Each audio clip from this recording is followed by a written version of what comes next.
And so the AWS data perimeter is that set of controls that lets you essentially control access through the boundary of your AWS organization. If you're afraid of your principals being used to exfiltrate data, you want to make sure that they're only interacting with resources that you trust. You can make it so that your principals are not allowed to access any resources outside of your AWS organization. If the credentials are being used without IAMDS v2, they should just not work. So yeah, the control has nothing to do with IAMDS v1 or v2. It's a control on principal that says we only expect this principal to be used from this VPC. Oh, I just wanted to give a quick shout out to everyone who celebrated Independence Day over the last week or weekend, depending on whether you took a long weekend or an entire week holiday and enjoyed the break with family and friends, which is well needed and definitely should be done. So I saw a lot of pictures online on social media. So I am really happy for everyone who celebrated. And now it's time to come back to the episode. Are you still using traditional ways of detecting controls instead of using preventive controls in AWS? Well, maybe this episode will change your mind. For this episode, we had John Burgess from Stripe. He has been using data perimeter to basically prevent things from going wrong instead of trying to stop them from the first place. That makes sense. You're still stopping the bad things happening, but in a way that's actually more positive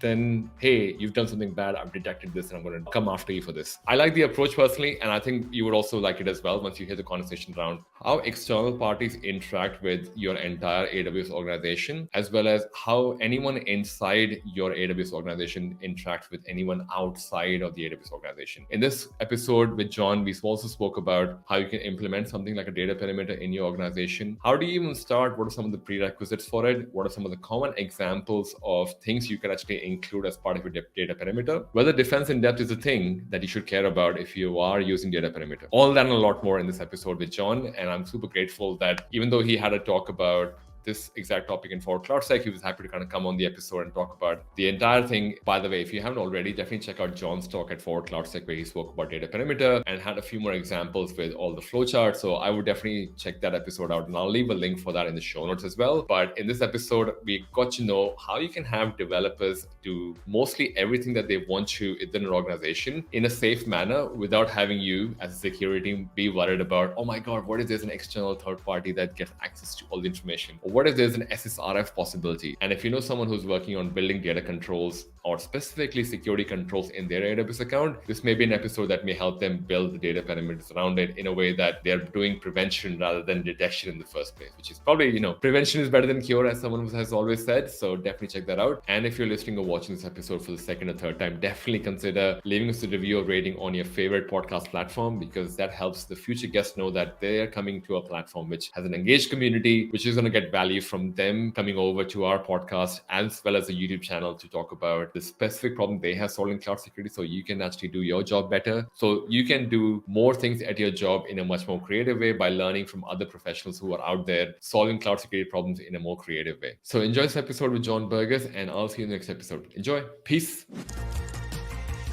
By bringing developers and security together, you don't have to choose between speed and security. Develop fast, stay secure. Hey, John, welcome to the show. Hi, how's it going? Good. And thank you for coming on the show, man. I think I'm really excited about this conversation because we haven't spoken about data perimeter in general in the space of cloud. And I'm glad I'm getting to bring this over as well with yourself. But to start off, for people who don't know, John, what was your path to your current role, man? Yeah, out of college, I joined Amazon. I worked in the Alexa organization. I was a sort of back-end generalist, and I was working on an internal product that was a secure machine learning platform. So it was what all the Alexa data scientists use to process the Alexa voice data. And so it was building infrastructure, but we cared a lot about security, and it was built on AWS. And so I kind of acquired those skills to do that. And so when I was looking for my next role, I realized that that was something that I really liked doing, is building security within AWS. And I wanted an opportunity to build something that would help the entire company instead of one specific tool within a company. And so I joined Stripe as a cloud security engineer. And then one of the things that I've been doing at Stripe is helping them build an AWS data perimeter. And talking about AWS data perimeter, how would you describe, because I think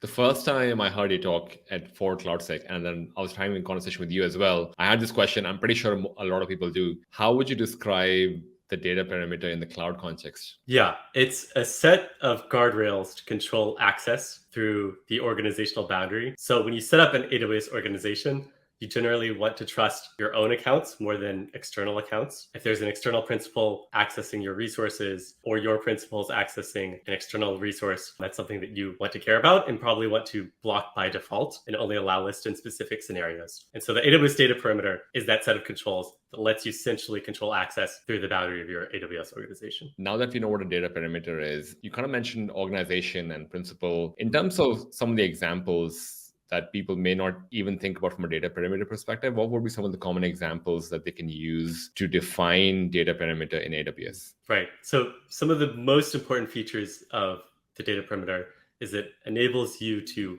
make it so that your credentials can be tied to your network. And so that even if your credentials are stolen, they cannot be used outside of your network. Another thing that it can do is that it can block external principals from interacting with your resources. So even if a developer accidentally misconfigures one of your resources to trust some external account, it'll be blocked by the perimeter. All right. So I can actually block external. I'm just going to use an example. Actually, I'll just use Cloud Security Podcast as an example because I don't want to call out a company. But so if I make a data perimeter to say, oh, only employees of Cloud Security Podcast AWS account should be able to access any resources in there. But because John doesn't belong to the organization, he or she should not be able to access anything in this. I can actually call that out as the data perimeter. Yes, you can do that. It might be difficult to do, but it's possible to do. Yes. Right. And to your point also, like what are some of the common examples you can think of that, I mean, maybe simpler ones. Maybe I thought of a complicated example. What's a simple example of data perimeter that people can think of?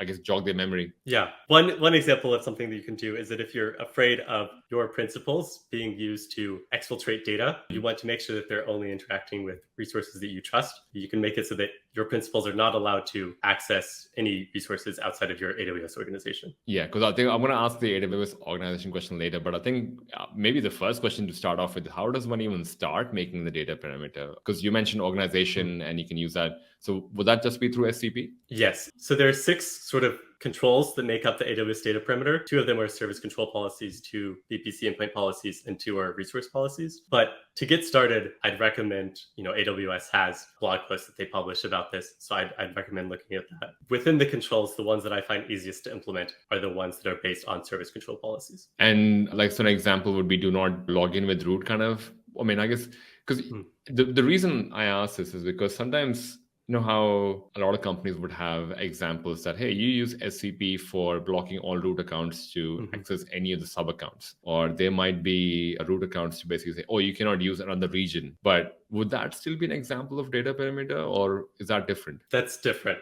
That's sort of like would be within the set of your most basic SCPs. Okay. And data perimeter stuff is more about, I kind of think of it as establishing a zone of distrust outside of your AWS organization. So it's really looking at any sort of relationships or actions that are coming from outside of the organization coming in or originating within the organization and going out. Oh, right. Okay, cool. So these are still relevant control, but you would not classify them as data ones because they're still within the organization instead of coming out from outside in. Right. Yeah, I would put these in within best practices, and they're something that you should do very quickly, and they provide good value, and they're very simple to implement. It's an interesting one because a lot of people talk about the whole traditional approach or defense in depth in this kind of approach as well. So, because people would say that, oh, I'm trying to protect my organization from external attackers by using defense in depth. So you have first layer, second layer, third layer, and kind of so on and so on. Is that different or is that same then? Yeah, that's the same thing. And like the AWS data perimeter could be something that you use as sort of one layer as defense in depth. The thing about the AWS data perimeter is that it's not totally comprehensive. Like there's a lot of paths into and out of your organization, and it's very difficult to block most of them or to block all of them. And so it's something that just reduces your risk, but it doesn't eliminate it. Right. Okay. So it's almost like complementary to the defense in depth strategy. You should still do all of it to what you said. There are best practices. So follow the best practice. But this is a complementary feature. Because to your point, is the intent with the data perimeter also to enable developers as well? Because that's probably comes up quite often where most of the security controls you talk about, they're usually to block people. But yours seems like it's a bit inclusive for, hey, you can do whatever you want in this boundary. Is that kind of like the thinking over here? This is the positive spin that I like to put on it. So they are blocking controls. You are reducing the number of actions that can be executed within your organization. But the positive spin is that, now that I have this kind of like bubble around my organization, that means that I can make it so that we trust our developers more. We give them more autonomy. we let them, modify IAM policies because I know that they don't have the ability to set up these really dangerous trust relationships, for example. Oh, right. Okay, yeah, you're right. So wait, do you guys give access to change IAM roles for developers? Yes, in specific capacities. I see it as sort of like a North Star. Like, I would like to let developers do as much as possible. We have to put kind of reasonable boundaries. We have some sensitive environments where we don't feel comfortable doing it yet. But Right. I think that that's a really great North Star for sort of any cloud security team, is to give developers freedom. Naturally gives you the question of like, how can I do that? What are the sort of like large upper bound controls that I can put on the organization? No matter really what they put within the policy, I can trust what they're doing. Wow. Yeah. Well, I totally support that kind of Northern Star because they're the ones who are basically, I guess, sometimes so close to the problem to be solved in the first place. In doing it in a seamless way sounds like a good idea. So if listening to you at the moment, people get excited and go, oh, I want to make a data perimeter. Is there a good starting point, or are there like prerequisites? Because it sounds like no one would immediately start opening up their accounts to developers to change. What's all kind of like a prerequisite that you think, I mean, especially maybe another way to ask this question, what was your thought process as you were starting to build the data perimeter in your organization? Yes. So the data perimeter is something that you should tackle kind of like midway through your cloud security journey. So there are specific fundamentals that are hard requirements, like you need to have AWS organization set up. You need to have CloudTrail enabled so you know what sort of access is happening within your organization. And then in addition to that, you mentioned SCPs for denying root user. Sort of fundamental SCPs like that should be implemented first before you reach for the data perimeter. And you should do all the best practices like enabling S3 block public access. But once you get the really easy stuff out of the way, then you can start reaching for these tools. Interesting. Am I thinking it's just too good to be true? I'm sure there's some limitation to data perimeter, right? Is there a limitation to this, or is this like anything works within an organization? Yeah, there are limitations, and I could talk about them for a while.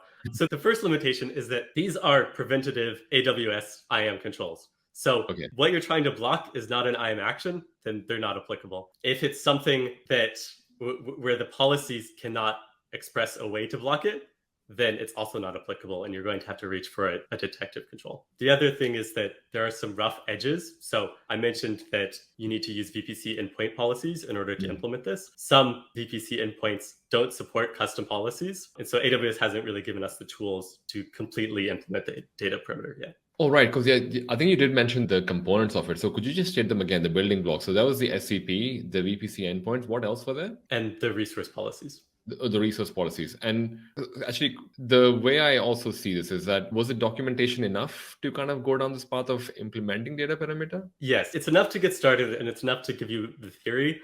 The only kind of problems that I ran into is that Stripe has existed for 10 years, and we have a sort of very complicated cloud footprint.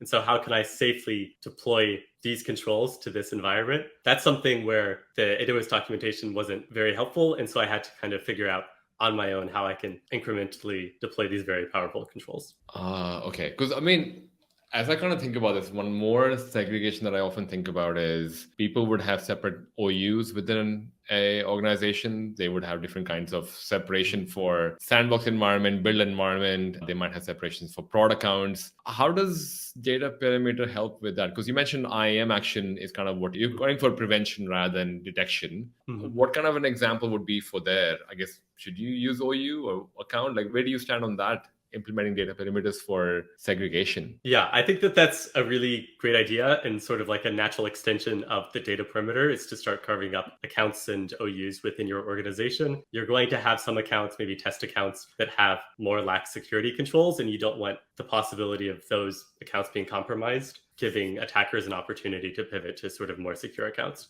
And so you can use the sort of same template, the same set of controls to control access within your accounts, within your organization. Right. And it's an interesting one, man, because every time I hear data perimeter, I always think of like there is no DLP, like there's no data leakage prevention kind of a thing in AWS. If I want to take out data, I can take out data, which is kind of where a lot of people kind of think, oh, I want to have controls that I can stop this from happening. The segregation you're referring to, because you would block the data perimeter, would stop anyone from outside accessing in.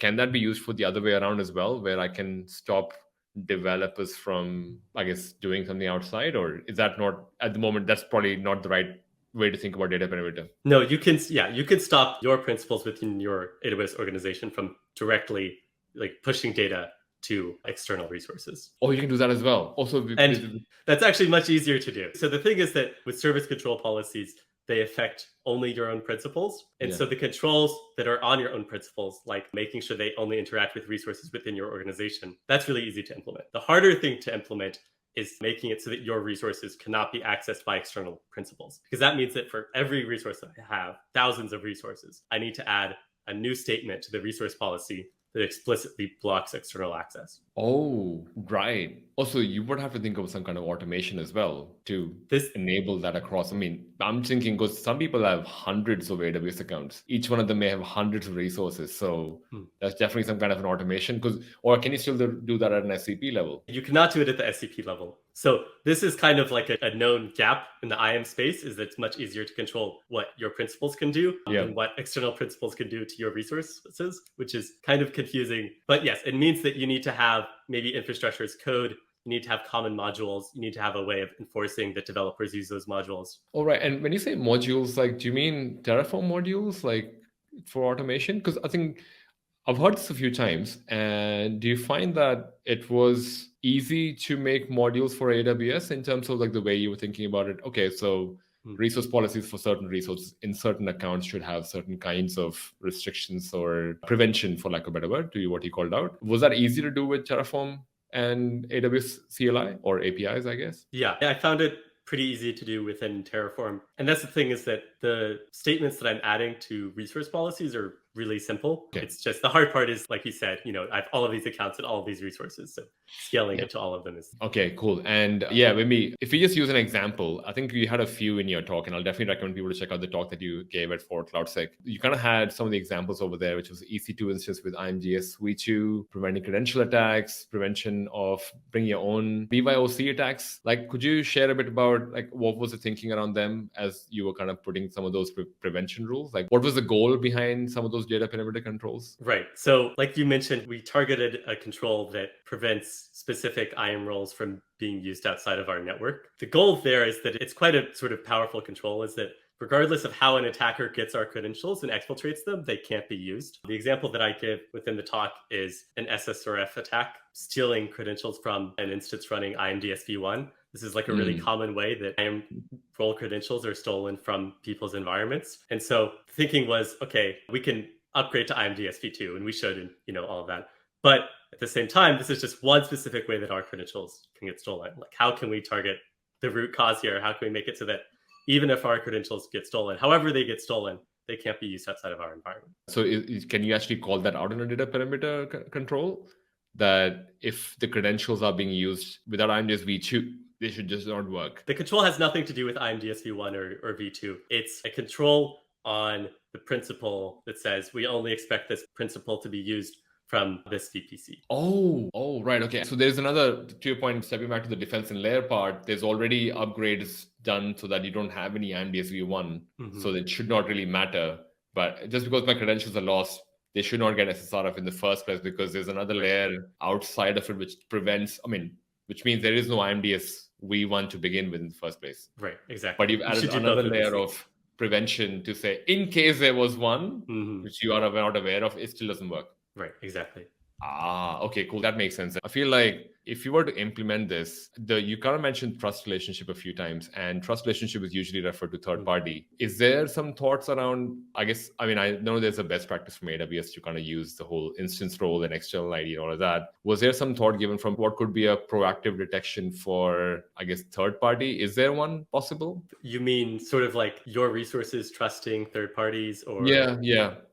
Because I don't know, I might need some kind of monitoring service or something else, like a SIEM service or something or the other. Because I don't imagine any organization can operate without having some of those, because cloud doesn't provide them. So what was your thinking for those? Yeah, I think that this is like one of my favorite things about implementing an AWS data perimeter, is that it requires you to define and establish and manage your vendors, who you trust, what third parties. Now we have a specific place where we say, okay, we trust these accounts, and if we want to trust somebody new, we have to add it to this list, and something that only cloud security can modify. So it means that a developer in our organization cannot by themselves create this new trust relationship. That kind of makes sense as well, because to your point, then that's probably the biggest worry people have when think about that, people can do whatever they want. The first scenario I imagine a security person is thinking of, oh, someone takes over my machine and the first thing they do is go ahead have an external connection to the internet. But because VPC endpoint is already covered, you've already covered from an account level perspective the IAM roles, who can execute and whatever. That's kind of already covered. So people should not be worried. But sounds like this can be applied across other CSPs as well. Is that right? Because that sounds like a very simple thinking. I mean, and I don't want to oversimplify the hard work you put in, but sounds like it can be applicable to other cloud service providers as well. Yes, I think that other cloud service providers give you similar tools for implementing a data perimeter. I don't really have familiarity with them. Yeah, and that's okay. But I think the thinking process that you had is kind of, I imagine, can be applied where, oh, I know what my quote unquote trusted relationships are. I only work with them, and that's pretty much it. Right. And that's the thing is that, like I said, it's like a zone of distrust. Like everything outside of your organization should be blocked by default. And then you should have a relatively small allow list that can only be modified by cloud security. Interesting. Yeah. Well, what was the biggest challenge in going through the data perimeter department? Sounds like it's the right thing to do, but I imagine a lot of organizations would have cultural challenges with the way the organization operates and otherwise. In the way you were working on it, was there any technical challenges, or were there any, maybe if you're open to sharing non-technical challenges as well, were there any challenges that you faced as you were kind of walking down this path that people should be aware of or they can learn from? Yes, I think the hardest part about these controls is deploying them safely. I think the theory is very simple and I think they're very powerful. I found that there were exceptions like during deployment that I could not have predicted. And this is something that I talk about in my talk, and I tell people about them so that they can avoid the same pitfalls that I did. And so for me, that meant, okay, so a service control policy by default targets an entire account. I don't want to break an entire account at a time. And so I had to sort of shave this down to like a minimum set of principles, deploy it, see if it works, see what broke, add a fix, incrementally deploy over and over again. So it required a lot of patience, a little bit of imagination, and a lot of manipulation of IAM policy. Wait, did you end up hitting an SCP limit by any chance? We have not. The thing about the SCP limits, so we did hit the SCP limit and then we bypassed it.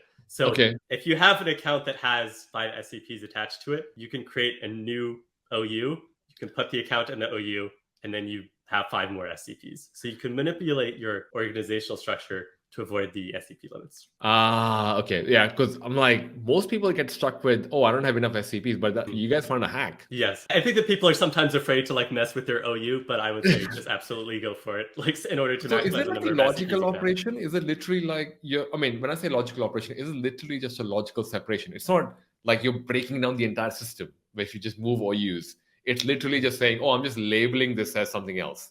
It's not doing anything else apart from that. Unless obviously if you have SCP applied to that organization unit, it's literally a different kind of labeling. Mm-hmm. That's right.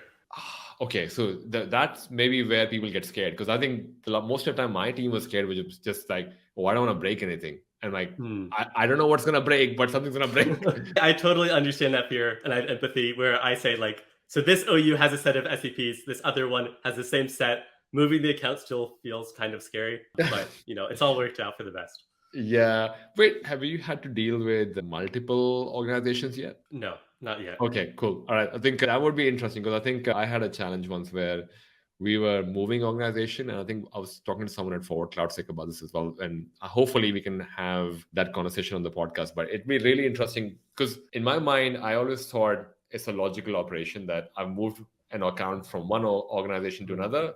But apparently there's a lot more things that happen over there. But no, maybe not at an organization unit level. With that said, people who are listening to this, where can they find information about building a set of data perimeter? And maybe, I don't know, where you learned it, how you learned it, if you're open to share how you learned it, and maybe other people can go down that path as well, or if you find a better path to learn about it. Yeah, I think that AWS has a few blog posts that are really helpful for introducing the concept. And they also have a GitHub repo where they publish example policies. Okay. So that's a really great place to start. Oh, all right. I'll probably take the GitHub policy link from you as well later on. Then I'll just put that in the show notes. So that's kind of most of the technical questions I had. I've got 3 fun questions for you, just so that people get to know you a bit more. And the first one is, what do you spend most time on when you're not working on cloud and technology and guardrails and data perimeter? I do origami. So I do modular origami and I do tessellation origami. Oh, really? Oh, wait, as in like the really small ones, or like do you go for bigger ones? So the modular origami is like, sometimes I have like 100 different pieces of paper